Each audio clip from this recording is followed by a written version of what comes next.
En nuestra lujosa recepción por las bodas de plata, mi esposo no me entregó un anillo de diamantes ni una carta de amor.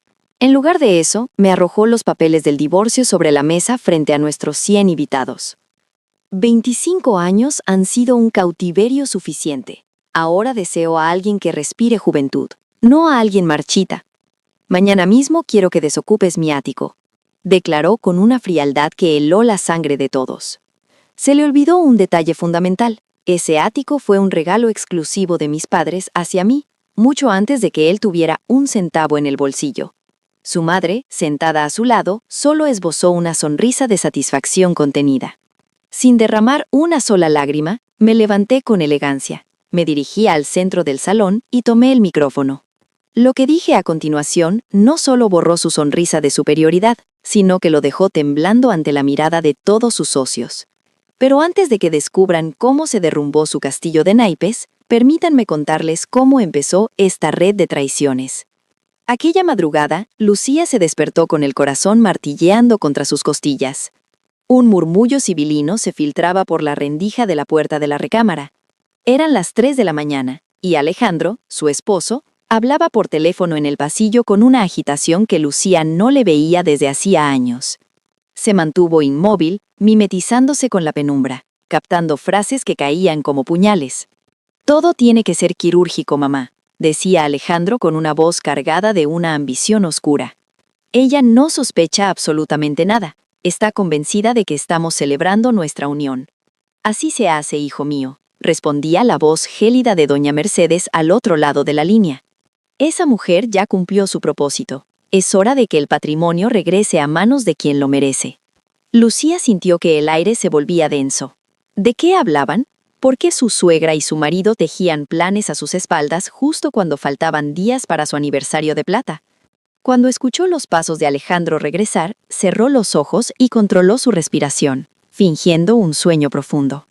Sintió el peso de su cuerpo hundiéndose en el colchón, pero su cercanía ya no le transmitía seguridad, sino un escalofrío eléctrico. A la mañana siguiente, la atmósfera en el desayuno era extrañamente almibarada. Alejandro estaba radiante, emanando una energía artificial.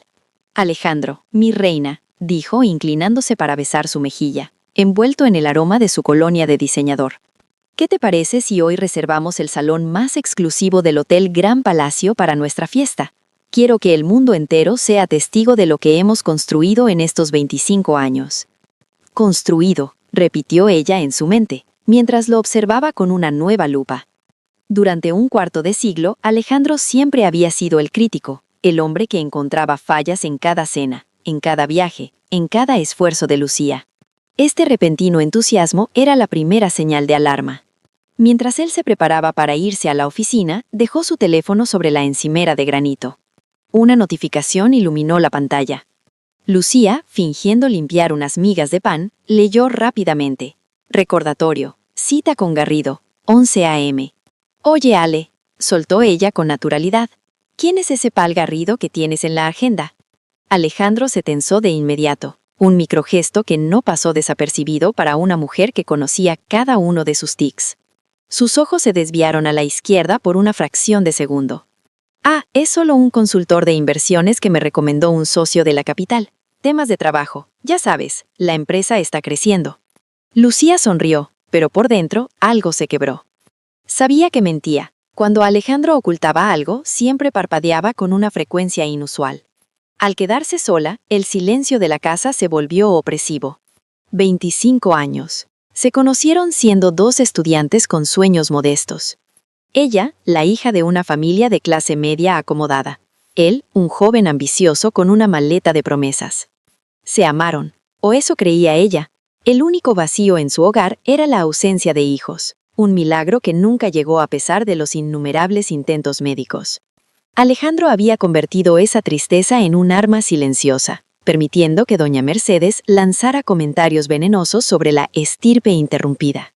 El timbre de la puerta interrumpió sus pensamientos. Era doña Mercedes, impecablemente vestida y con esa sonrisa de porcelana que nunca llegaba a sus ojos.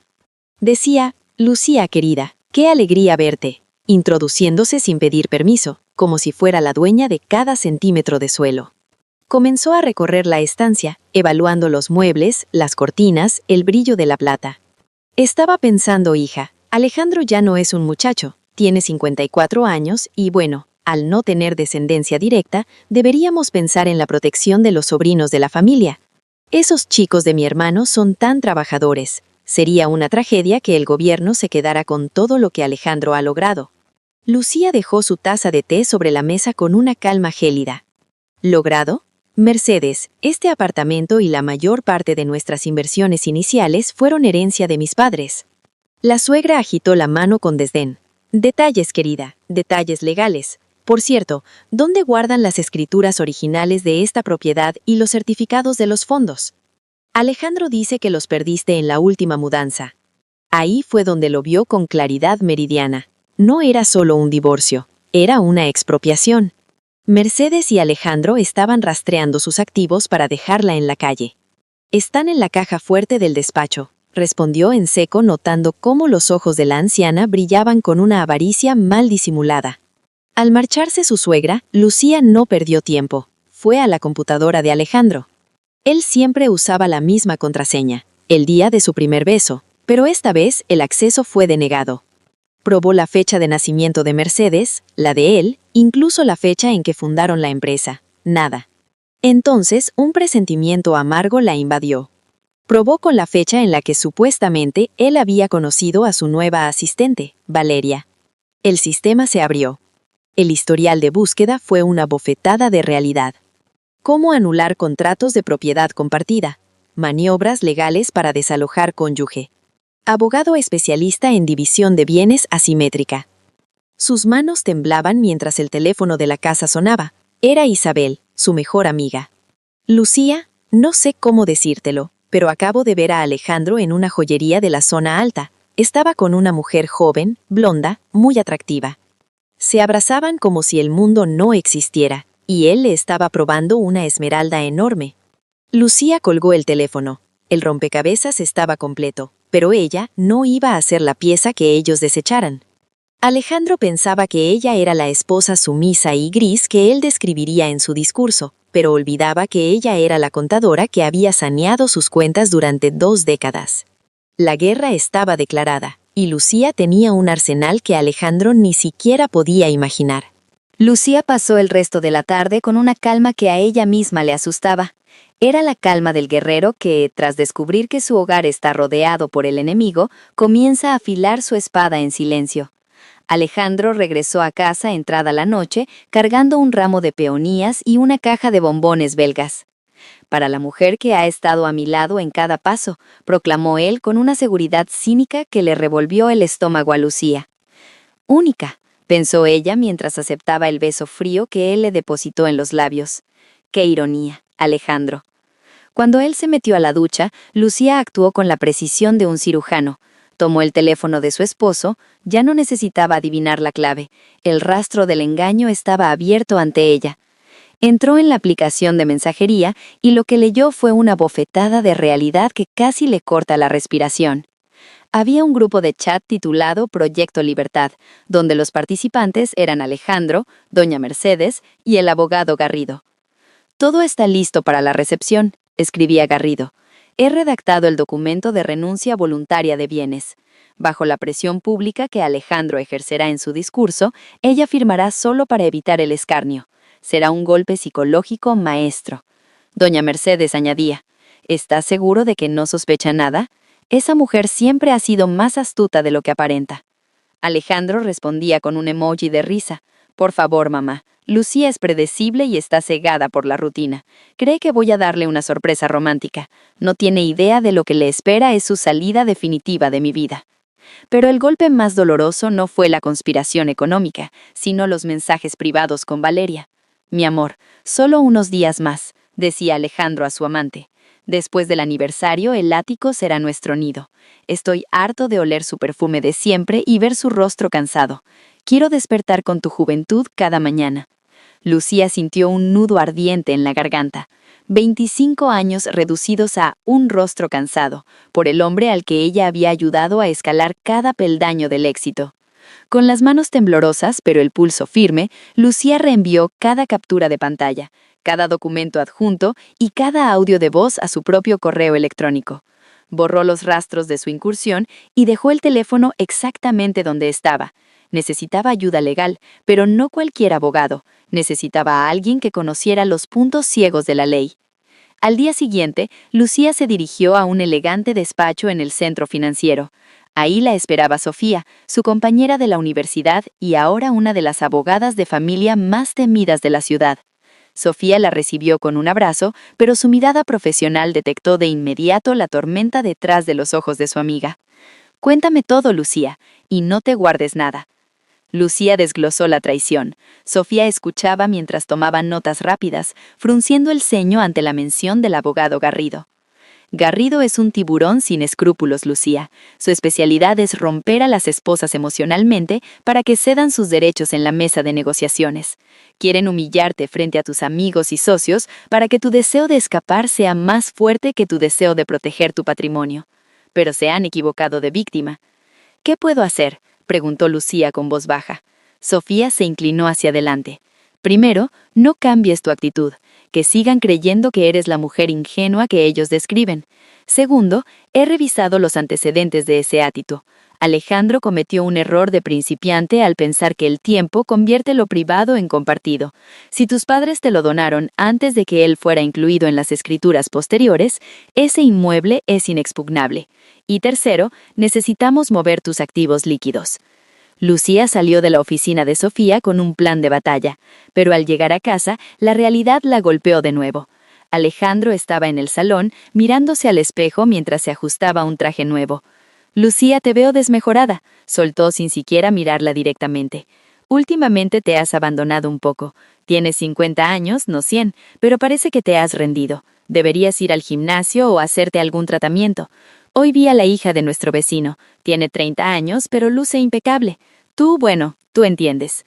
Él estaba proyectando sus deseos por Valeria en ella, minando su autoestima para que el día de la fiesta ella se sintiera tan insignificante que no tuviera fuerzas para defenderse.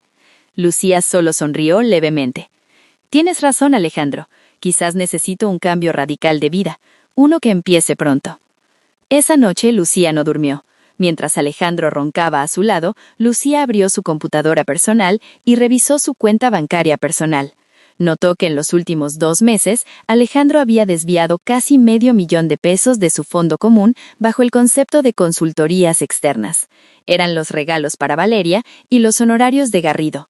Estaban usando el dinero de ella para financiar su propia destrucción. Lucía cerró los ojos y respiró hondo. Recordó un envolto que había llegado hace una semana y que guardaba en su caja de seguridad personal. Era una notificación de un bufete de Madrid. Su tía Beatriz, una mujer excéntrica y solitaria que vivía en España, había fallecido. Lucía era su única heredera universal. El patrimonio incluía un piso de lujo en la Gran Vía, una cuenta con 700,000 euros y una cartera de acciones en empresas tecnológicas. Alejandro no sabía nada de esto, y Lucía se aseguraría de que no se enterara, al menos no antes de que fuera demasiado tarde para él. La guerra psicológica había comenzado. Alejandro pensaba que tenía todas las cartas, pero no sabía que Lucía acababa de cambiar la baraja entera. Mañana sería el aniversario, y mientras él ensayaba su discurso, Lucía preparaba el escenario para su propia resurrección.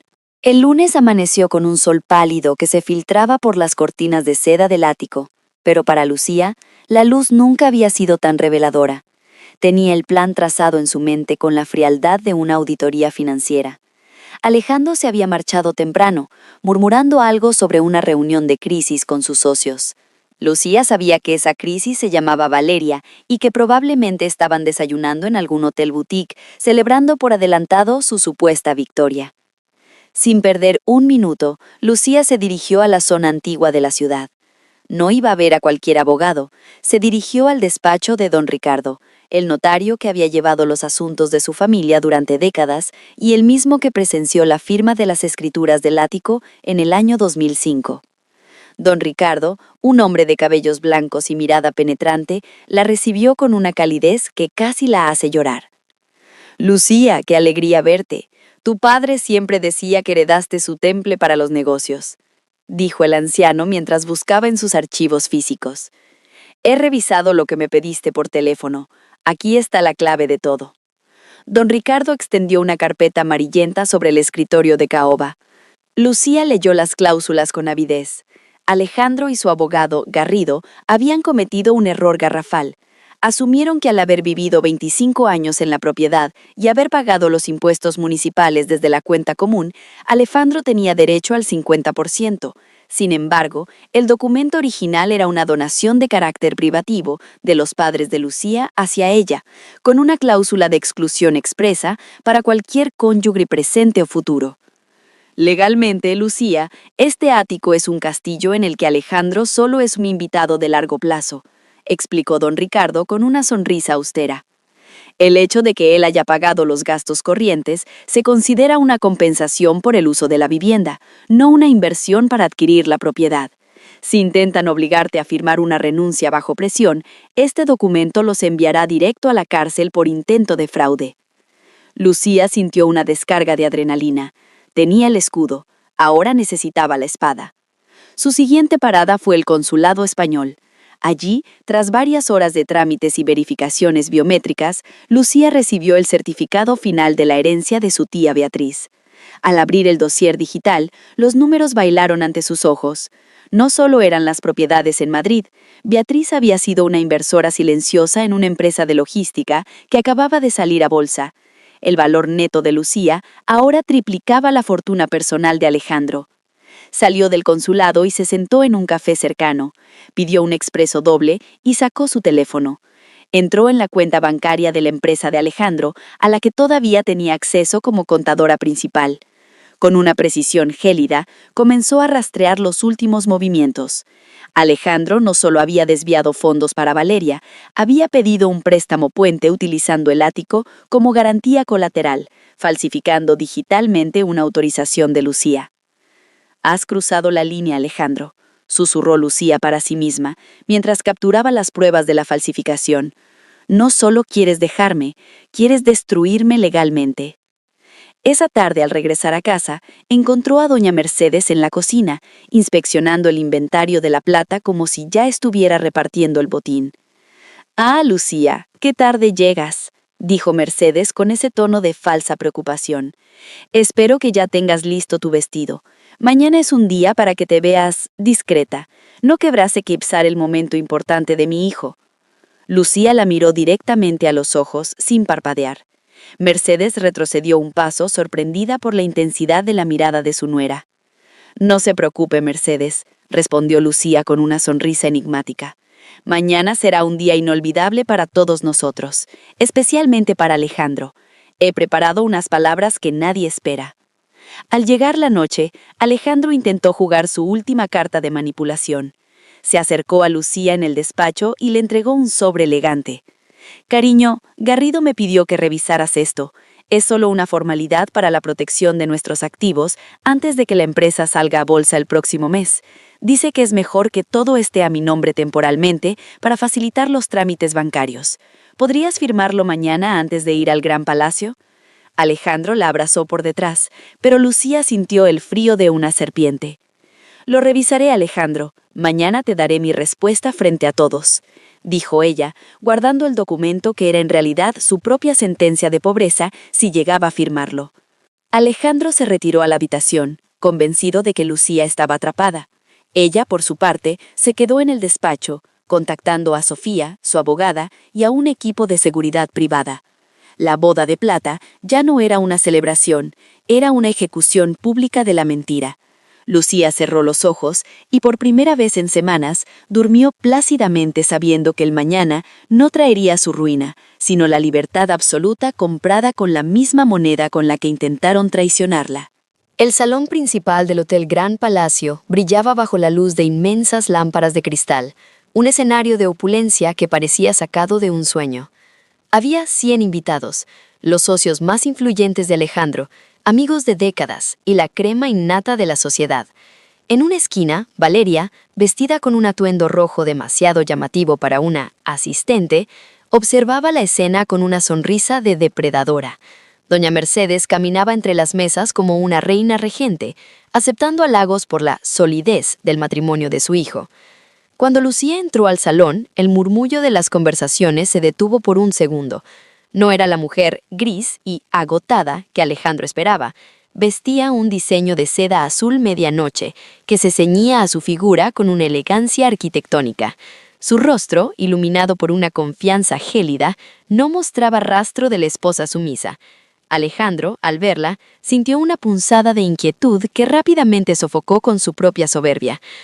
«Estás diferente, Lucía», murmuró él mientras la escoltaba a la mesa presidencial. «Hoy es una noche de revelaciones, Alejandro. Es natural que luzca acorde a la ocasión», respondió ella con una sonrisa que no llegó a sus ojos. La cena transcurrió entre brindis hipócritas. El abogado Garrido estaba sentado en una mesa lateral, con un maletín de cuero sobre las rodillas, esperando la señal. Finalmente, Alejandro se puso de pie y pidió silencio. Tomó el micrófono, su voz resonando con una autoridad impostada. «Amigos, socios, familia, 25 años es un cuarto de siglo. Es mucho tiempo para construir una vida, pero también para darse cuenta de que las estructuras se agotan. He pasado estos años al lado de Lucía, y le agradezco el tiempo, pero la honestidad es el valor más alto de un hombre de éxito.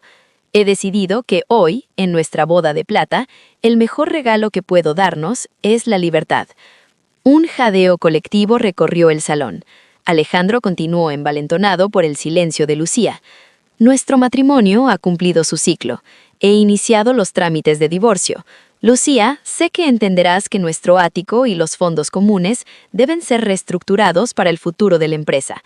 Aquí está el abogado Garrido con los documentos. Solo firma y podremos terminar esta noche con la dignidad que merecemos». Doña Mercedes asintió con la cabeza, triunfante. Valeria, desde el fondo, apenas podía contener su risa de victoria. Alejandro miró a Lucía, esperando ver lágrimas, shock o una súplica desesperada. Pero Lucía se levantó despacio, alisó su vestido y caminó hacia Alejandro. Sin mediar palabra, le quitó el micrófono de la mano.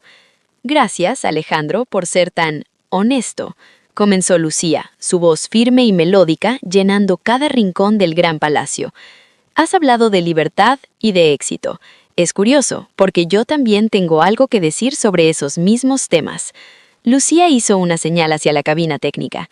De repente, las pantallas gigantes que debían mostrar fotos románticas de la pareja se iluminaron con algo muy distinto. Eran las capturas de pantalla del grupo de chat Proyecto Libertad. Los invitados leyeron en silencio los mensajes de Garrido sobre la presión psicológica, los audios de Doña Mercedes planeando la expropiación y, lo más impactante, las fotos de Alejandro y Valeria en la joyería, junto con los mensajes donde él la llamaba rostro cansado. El salón estalló en susurros de indignación. Alejandro se puso pálido, sus manos empezaron a temblar. «Lucía, apaga eso, es una invasión a la privacidad», gritó Alejandro intentando arrebatarle el micrófono. Pero dos hombres de seguridad privada, contratados por Lucía, se interpusieron. Ella continuó, implacable. «Hablas de repartir bienes, Alejandro, pero cometiste un error que ni siquiera tu brillante abogado Garrido supo detectar. El ático donde vivimos es un bien privativo, donado por mis padres. No tienes derecho ni a un solo ladrillo de esa propiedad. Y lo que es más grave», Lucía mostró en la pantalla el documento del préstamo puente. «Has falsificado mi firma para hipotecar mi propiedad y financiar los lujos de tu amante. Eso no es un divorcio, Alejandro. Eso es un delito penal». Doña Mercedes intentó levantarse para defender a su hijo, pero Lucía la fulminó con la mirada. «Y sobre el éxito económico, Alejandro, tu empresa se sostiene gracias a las auditorías que yo realicé, pero hoy he decidido retirarme. Y no solo eso, mientras tú planeabas dejarme en la calle, yo recibí la herencia universal de mi tía Beatriz en Madrid. Soy la dueña de un patrimonio que hace que tu pequeña constructora se parezca a un puesto de limonada». Los socios de Alejandro, hombres de negocios que no perdonaban el escándalo ni la estupidez, empezaron a levantarse de sus mesas, dándole la espalda a Alejandro. Alejandro miraba a su alrededor, buscando el apoyo de Garrido, pero el abogado ya estaba intentando escabullirse por la puerta trasera. «Mañana recibirás la demanda, Alejandro, pero no será la de Garrido, será la mía, por fraude, falsificación y daños morales. Y Valeria, Lucía miró hacia la joven rubia, que ahora intentaba esconderse detrás de un arreglo floral. Espero que disfrutes la juventud de Alejandro, porque es lo único que le va a quedar. En 10 minutos, la seguridad del hotel los escoltará a ti, a Alejandro y a su madre fuera de este recinto.